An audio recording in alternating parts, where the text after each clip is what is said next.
listening to the Photobomb Podcast with the world's greatest photographers, Booray and Gary. There was something in the news I thought that was quite startling, and it was an interview with the CEO of Canon, Fujio Matari. I don't know if it's Matari or Matarai. God bless you. Fujio Matari. God bless you. He says that the camera market will shrink by almost 50% within the next 2 years. Basically, Canon is admitting that they have lost the war to cell phones. He says that the market is going to shrink, that they are at saturation, basically, with professional and amateur photographers at about 5 to 6 million units, and that the market will hit bottom. And he says that they are going to start focusing more on professional and corporate stuff like surveillance and medical care.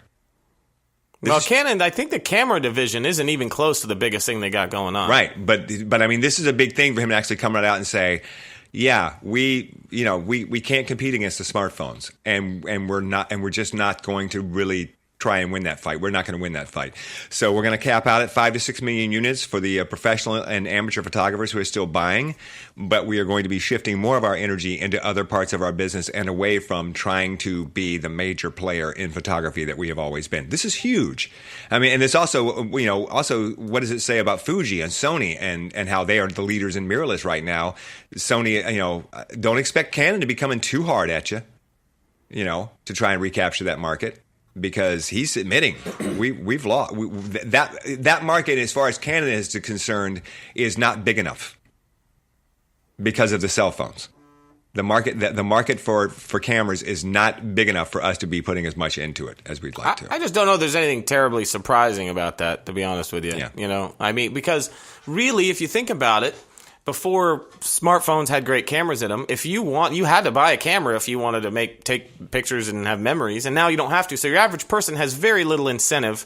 However, I disagree in a way that the rise of social media influencers and people who are on YouTube and Instagram, like, I would say they're definitely probably no inside information at all, but it would probably be a better business decision to focus on prosumer cameras for social media influencers and stuff like that. Because definitely, not only are cameras not the biggest division at Canon, but because they do like everything from printers and copiers and medical imaging equipment, but professional photographers aren't even the biggest market for cameras, not even close. Like, they'll sell 20 digital Rebels for every one 5D Mark IV they'll sell. Right, and I think that what they're saying is we're not going to be selling 20 digital Rebels in 2 years. We're going to be selling 10. That's crazy because I see them everywhere. DSLRs and like the prosumer cameras, I see them. I go to Disney with my kids and I see a lot.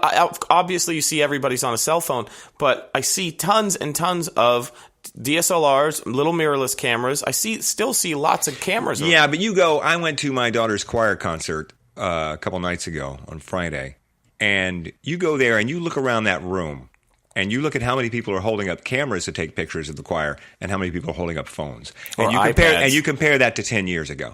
10 years ago, every other person in that room would have had some sort of a camera.